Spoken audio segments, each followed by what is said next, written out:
Welcome to episode 22 of the Upgrade Your Life podcast. Our topic today is the 5 mistakes high impact entrepreneurs make when connecting with their audience. In this episode, Geoff Kullman and I discuss the 5 mistakes that may be preventing you from connecting with your team and your customers. So if you want customers to listen to your message, you want more sales, and grow your business, make sure you tune in now.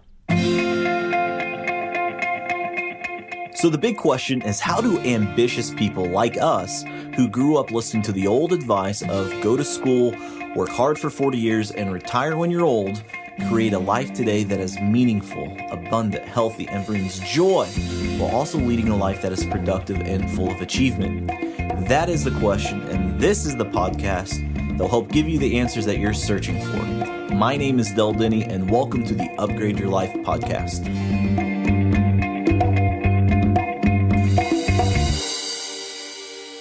I have a special guest today. I have Geoff Kullman, and we have a very interesting topic today. We're going to talk about the 5 mistakes high-impact entrepreneurs make when connecting with their audience.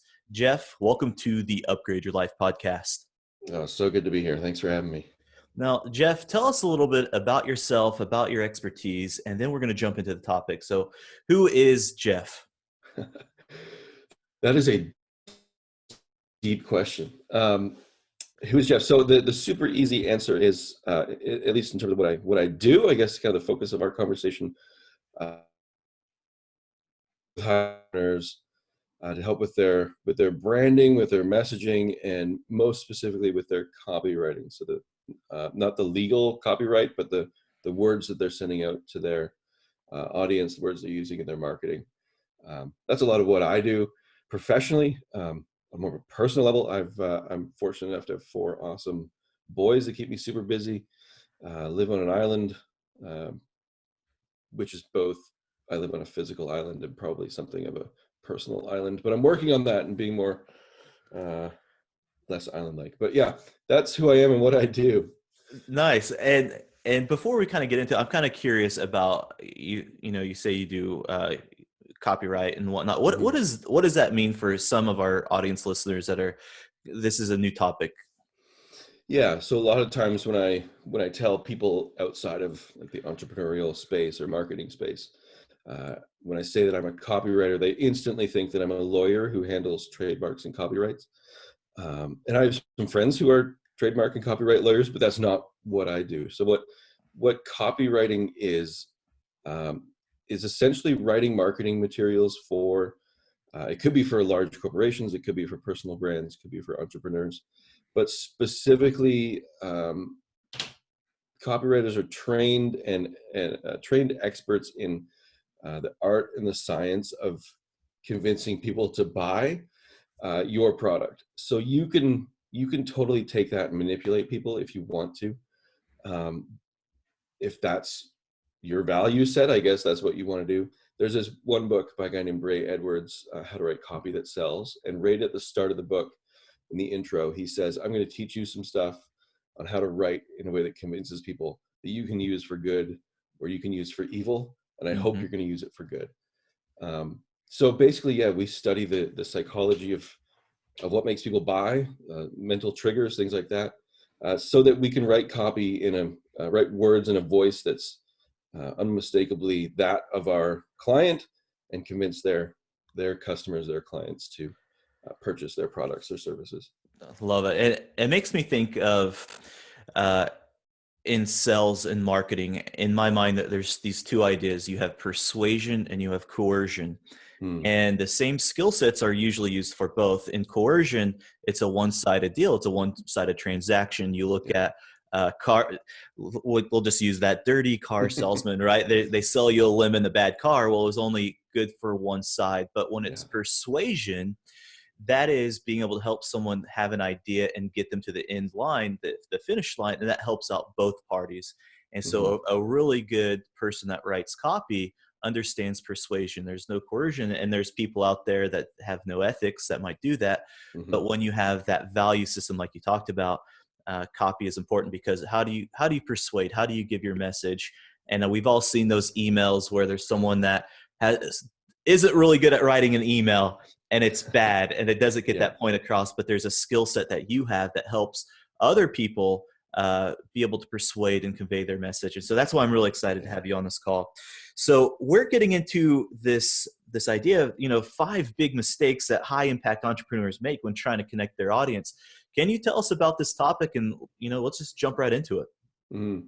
Well, first off, before we even get into any of those 5 mistakes, connecting with an audience is really the key to making a positive sale. You talked about persuasion versus coercion, right? We want to persuade people. We don't want to push people.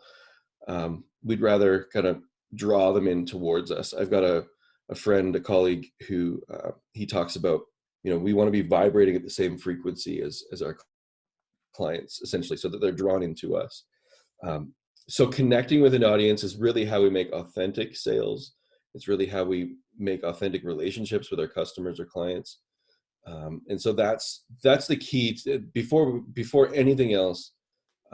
Selling from a value set, selling from integrity, selling from just being a good person starts with being able to connect with your audience. And so you talked about also about badly written, poorly written emails. And what do those emails do? Or maybe we've been a part of a really horrible sales script from some telemarketer, and you can tell they don't care to connect. You can tell that they haven't put time or effort into connecting. They're just trying to make the pitch so they can get a sale their yacht and move on.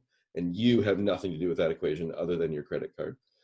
And so we can always feel that when we're on the receiving end.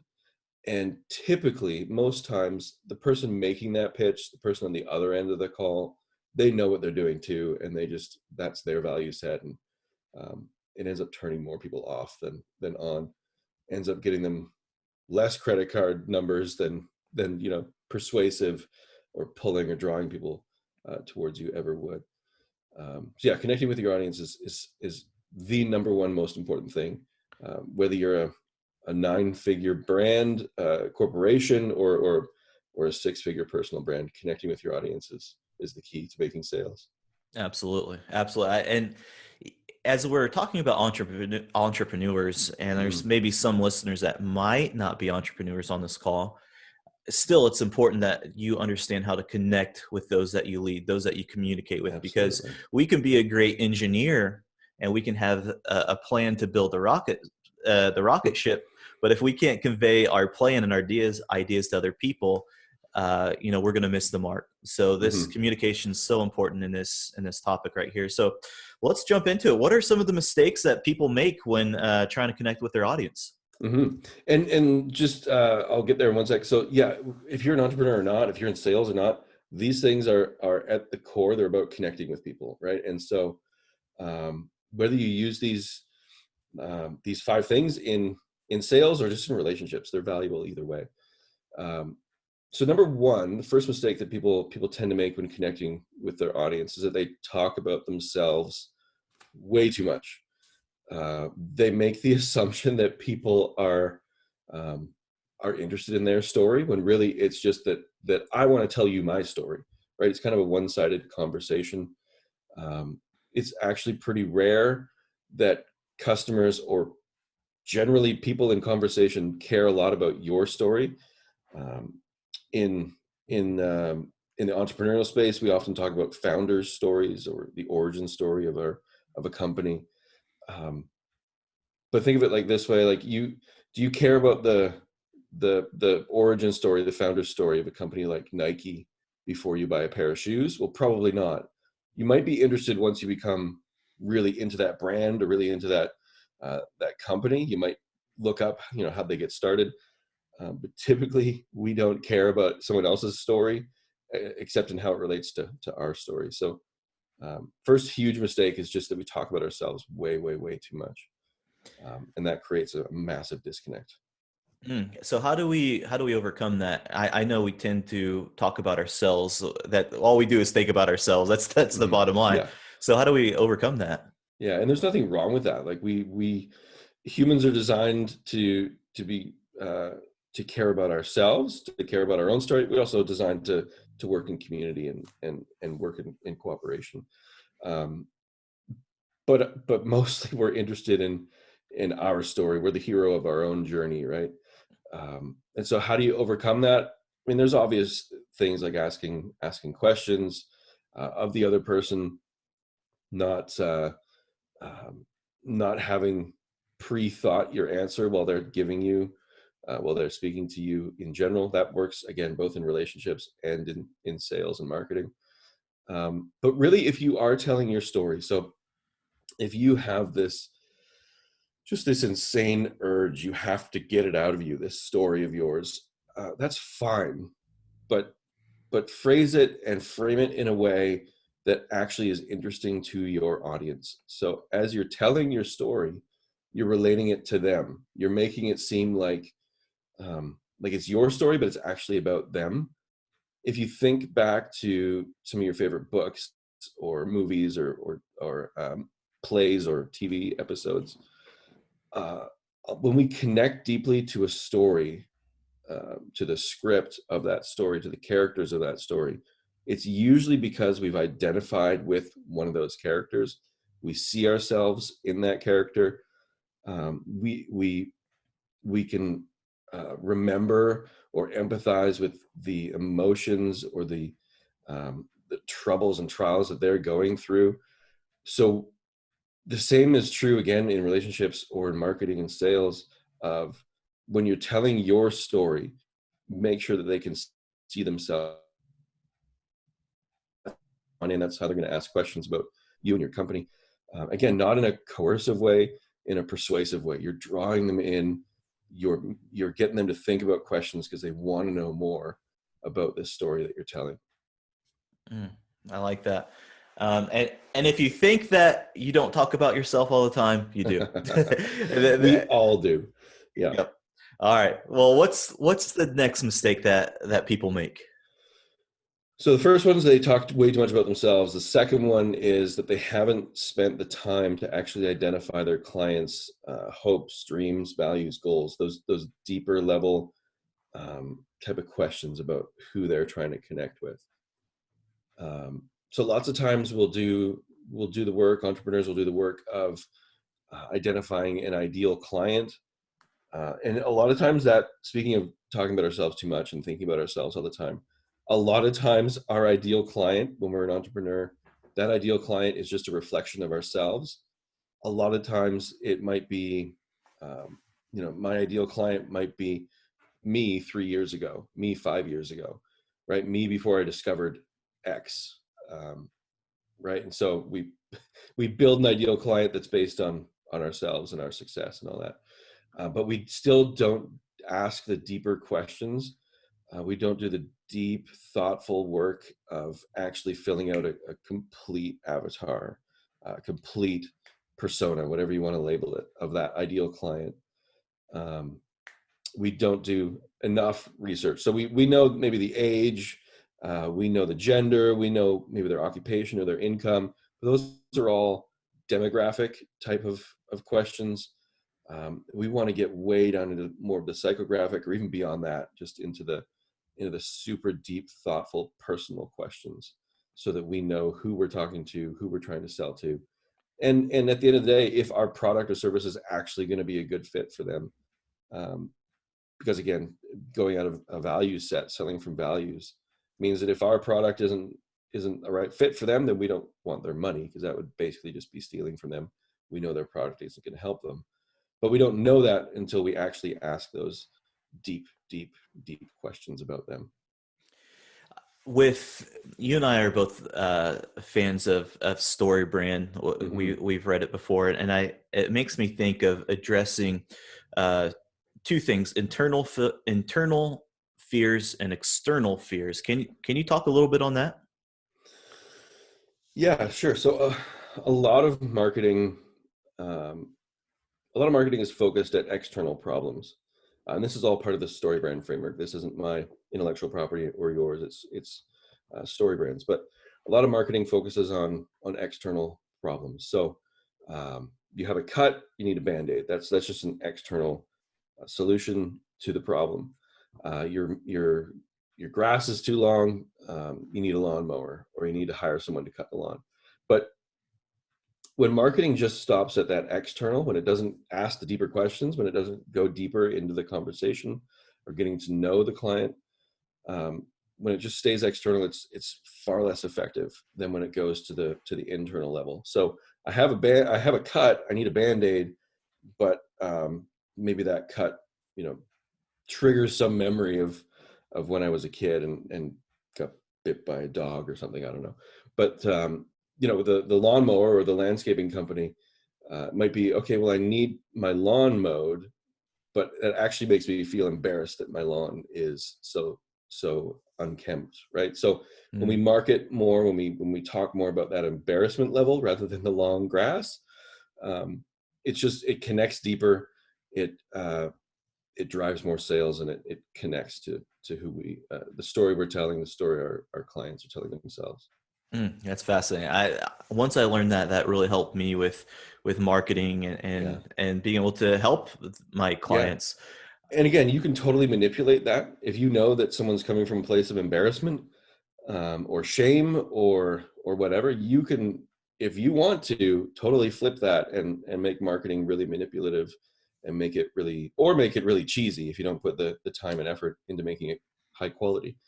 So you don't want to do the manipulative side. Obviously, you want to alleviate that pain point of that embarrassment or that shame, by offering an actual service that's going to help them. Instead, your lawn's going to look like the best in the block. Nice. Or, your neighbors are going to be jealous. Like, you don't want to further the embarrassment. That would be pure manipulation. You want to offer, aloe to that wound, essentially, make them feel good about the solution that you're offering. Nice. Beautiful. All right. So we've got that. That's the second mistake. So how do we go? What's the third mistake that people make? Third mistake sounds kind of weird, so I might need to explain it a bit more. But when we're trying to connect with our audience, a huge mistake that entrepreneurs make is that they don't ask for the sale.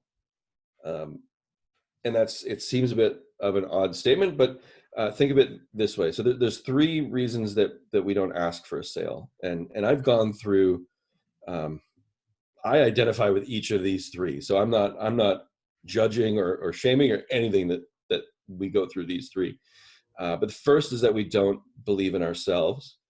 So maybe we've struggled with sales or making the pitch in the past, and so we don't believe in ourselves. So from an evolutionary standpoint or from a development standpoint, that when people can see that we're nervous or that we're embarrassed to make an offer, it essentially shows weakness, and weakness makes people flee, right?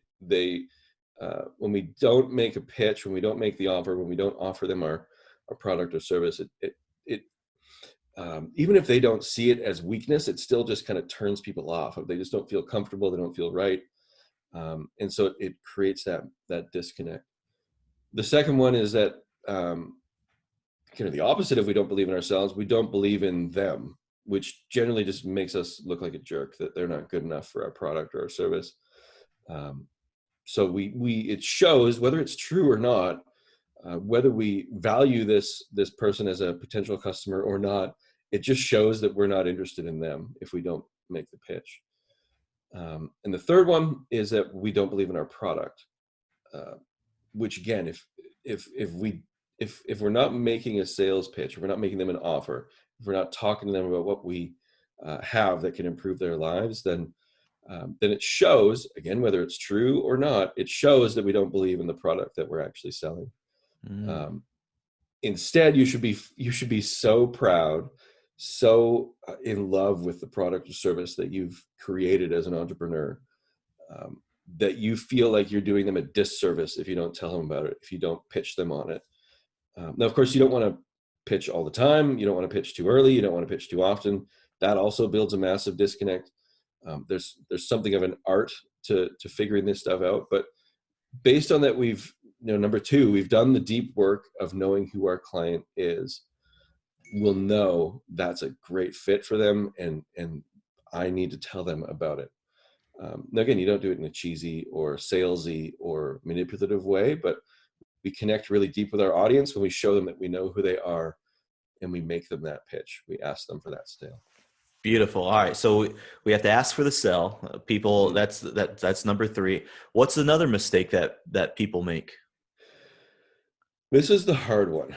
Um, and I've made this mistake again as well. And it's only been, somewhat recently that I've course corrected on this one myself. So again, no judgment, no shame. But number 4, the fourth mistake entrepreneurs make when they're trying to connect with their audience is that they haven't actually done the deep, hard work of knowing their own hopes, their own dreams, their own values, their own goals. So just like we need to do that work about our clients, their hopes, their dreams, and so on, um, we need to do all that work about ourselves first. And often we need some help with this one. Often we need an outside person. It can be a counselor, a therapist. It doesn't have to be. It could be a spouse, could be a partner, could be a really close friend who is helping us figure this stuff out. So questions you want to ask is things like, why do you do what you do? But beyond that, like, what's your bigger purpose? Why are you here? Those types of questions. When we don't know those answers, when I didn't know those answers, there's a disconnect between what I'm offering and why I'm offering it. And so that leads to, from the previous one, number 3, of not asking for the sale, that leads to that disconnect of where I don't believe in myself because I don't know those deeper questions, those deeper answers about me. And so if you've heard of, I think it's called the Toyota method, which is basically you just continually ask why, and then why, and why, and why. Mm. So if you have a goal of making 7 figures this year, or 8 figures this year in your company, okay, that's awesome. All the best to you. Why? Is it just that you grew up really, really poor, and you always felt that that you didn't have enough, and you want to always feel now like you have enough, or you want to provide a life for your kids that you weren't able to have? Okay, those are both good answers. But okay, why do you want to provide that life for your kids? Well, because of the pain that I went through. Okay, why? And you keep asking deeper and deeper and deeper. And it turned out for me, when I had someone go through this process with me, what I deeply, deeply, deeply value is connecting with other people, not on a surface level. I'm an introvert. I don't do small talk unless it's about hockey. That's about it. But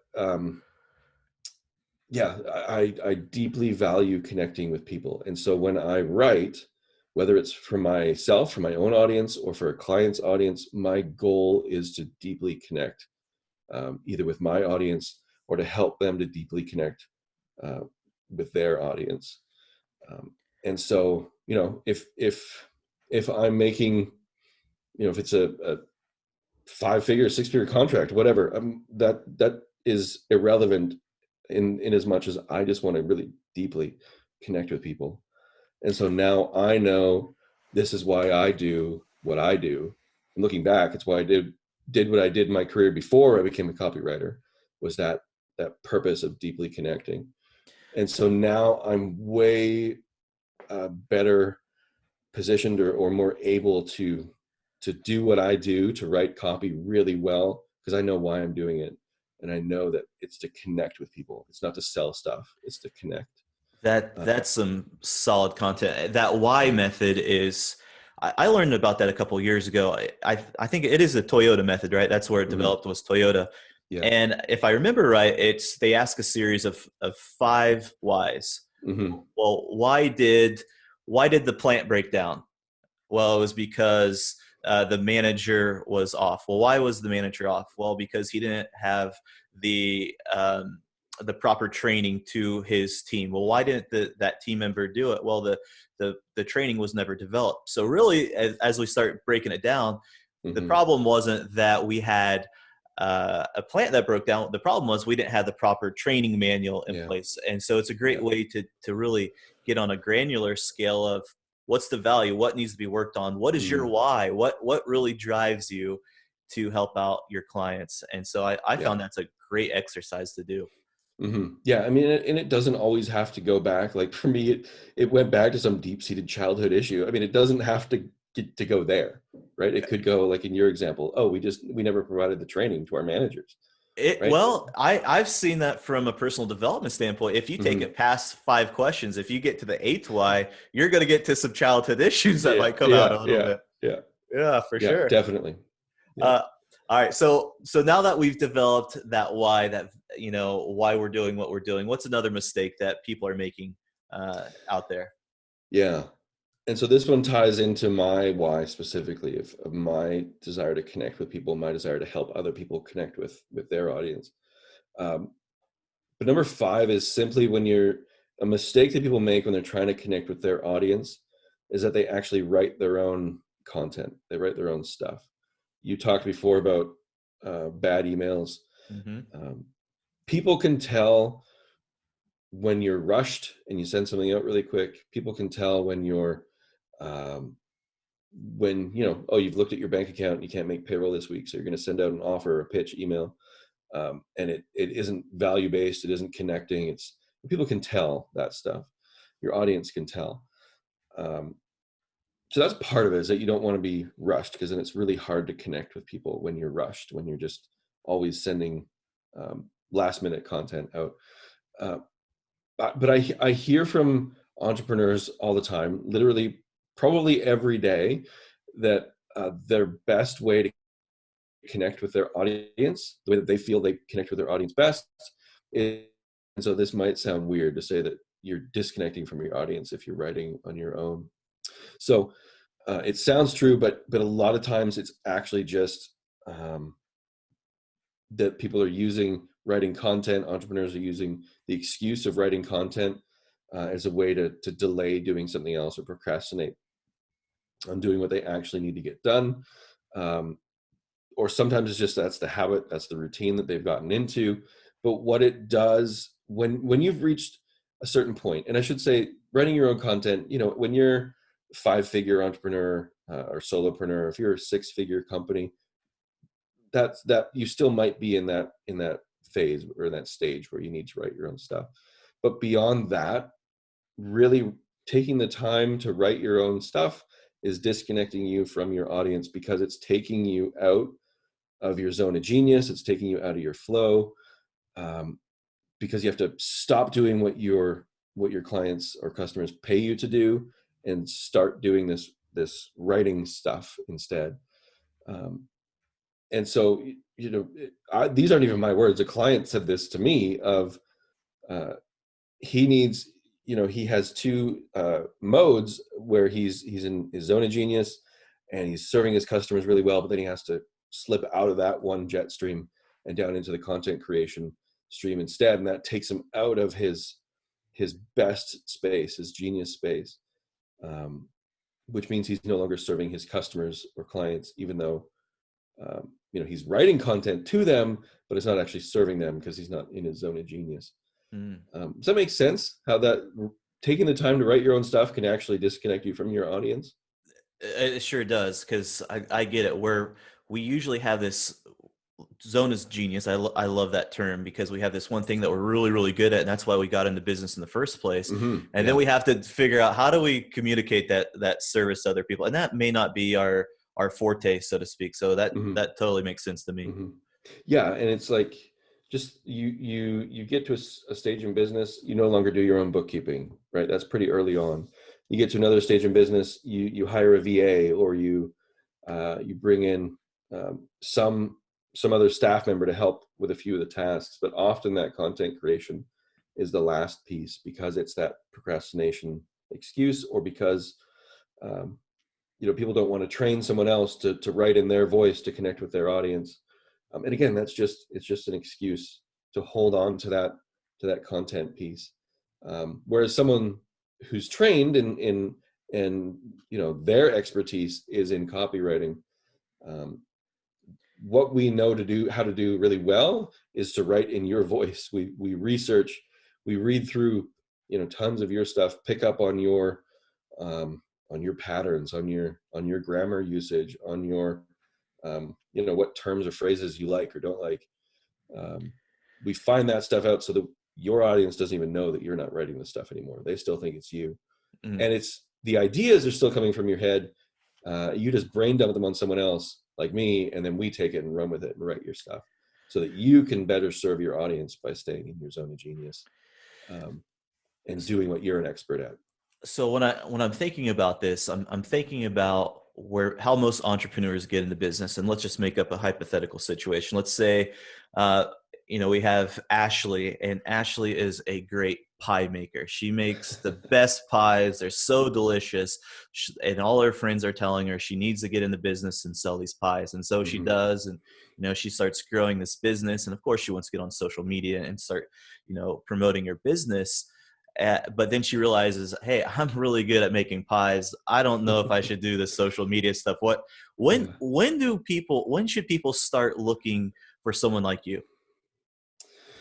I mean, typically, so I mentioned things like accountants or VAs. I mean, those are a really great place to start because they're going to help you unload some of the minor tasks, the trivial stuff like, organizing your receipts.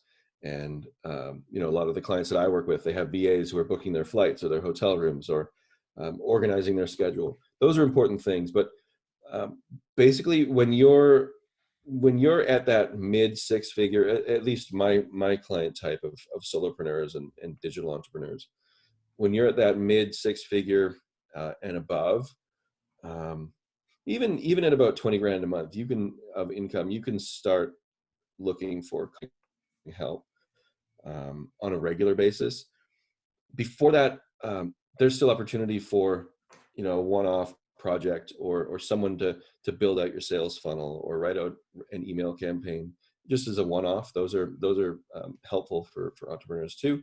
But once you reach that kind of 20 grand a month or above, it's time to start looking for bringing a copywriter onto your team who could take that off your plate so that you can grow beyond 250 or 20 grand a month. So you can grow to 500,000 or 1 million or multiple millions because you've taken that task off your plate. And I mean, things like writing a blog post, it can take you a day to write a 500-word blog post, right? Mm-hmm. And that is not honoring to your clients. It's not honoring to you even, because you're out of your zone. So yeah, once you hit about that 20K mark per month, you're going to want to start looking. Yeah. And so like the pie example, right? I mean, it would be ridiculous to expect or to even accept that a baker would go and write a blog post once their business is, got traction and actually being, providing a decent income. Early on, you have to do that stuff on your own, and that's fine. But no, we want that baker to be baking pies. I don't Mm-hmm. want to show up and find her at her computer writing a blog post and she's out of pies because I'm hungry and I want a pie. I don't want Mm-hmm. to read about a pie. So hand that content off to someone else so you can stay in your expertise and what you do best. Absolutely. And that is, I love well-written copy. And as an entrepreneur, as you've gotten into this, and some people, some of our listeners might have experienced that too. It's tough to communicate well. We can, I do like the phrase "done is better than perfect," but when it Yeah. comes to our copy, it needs to be pretty well darn perfect, and we just can't throw some slop on paper there. So this is a skill set I love, and I know I'm always working on it, but there's times I have to reach out to people like yourself that, hey, I need some help. And so I love that we've had this conversation. So I want to ask you a personal question here. Mm-hmm. I ask all of our guests on the show to answer this question. It's a self-reflection question, but we all ask ourselves this. So here it goes. If you could turn back time and talk to your 18-year-old self, what advice would you give yourself for reaching your full potential? First of all, I don't even know who sang the song, but when you said "Turn Back Time," Cher. There we go. That just made me think of her. Now I have that song stuck in my head. Thanks. Yeah, if I was it 18, you said? Speak to my 18-year-old self. Your younger self, your 18-year-old self. I would tell myself to be thankful for every step of the journey. The time from I'm 38 now. That's 20 years ago. And a lot of those steps along the past 20 years were painful. A lot of them were great. A lot of them were awesome, but many of them were hard. They were painful, or they were just misaligned or felt off. But I tell myself, be thankful for every step of the journey. Again, a client of mine, the slipstream guy who didn't want to go out of his zone of genius. He has this phrase that he uses of being thankful, saying even looking back and saying, thank you, old man, for getting me to where I am today. Right. So those hard steps, those difficult parts of the journey for me, they still led me to where I am today, which is I know myself better than I've ever known myself. I feel happier and more filled with joy than I've ever been. I make more money than I've ever made. Life is just better than it's ever been. But every step along the journey is what got me here. And so I tell myself, be thankful for every single step along the way. That's great advice right there. I think we can all use that advice for sure. Geoff, how can we get in touch with you outside of this podcast? You know, you're online and you help a lot of people. So if people need some help, how can they get in touch with you? Best way really is just my website. So it's geoffkullman.com. Geoff with a G, Kullman with a K. So probably you're going to want to check show notes for that, that link. That's the best way. You can book a call for us to connect on there. It's just the initial call is just 15 minutes. We can see if basically I call it the beer test. Let's see if we want to go grab a beer together. If we enjoy each other's company enough over that 15 minutes to move on beyond that. But that's the best way for people to connect with me. And again, I said I like deep connection. So you can't just send me an email or a tweet or anything. That's not what I want. Let's hop on a call and talk a bit deeper than just a one-line email. That's the best way. All right. Well, I'll definitely add that to the show notes. So if you're looking for that website, look in the show notes. I'll have it there linked up, ready to go. Geoff, thanks so much for coming on the Upgrade Your Life podcast. This was so tactical, so enlightening. I really enjoyed this conversation. I should add in one more thing. If people want to get a bit further into the conversation that we just had, so they can go to my website. Again, that's in the show notes. Click on the resources page, and there's a PDF right in there called The 5 Mistakes That High Impact Digital Entrepreneurs Make When Connecting with Their Audience. So a summary and more detail about what we just talked about as well would be, they could go to my website, click on resources, and get it in there. Beautiful. Thanks for serving our audience here. Make sure you download that. It does go right along with what we've talked about today. So if you're taking notes and you want a good little printout to reflect and go through it, Geoff's got it on his website here. Geoff, thank you so much. Absolutely. Thank you. All right. Thanks for tuning in. Thanks so much for being with us this week. Do you have some feedback you'd like to share? Please leave a note in the comments section below. And if you've enjoyed this episode on the 5 mistakes high impact entrepreneurs make when connecting with their audience, please share it with your friends. And don't forget to subscribe to the show on iTunes to get automatic episode updates for the Upgrade Your Life podcast. And finally, please take a minute to leave us an honest review and rate us on iTunes again. They really help us out when it comes to the ranking of the show, and I make it a personal point to read each and every one of those reviews we get. All right, guys, have a great week, and thanks for listening.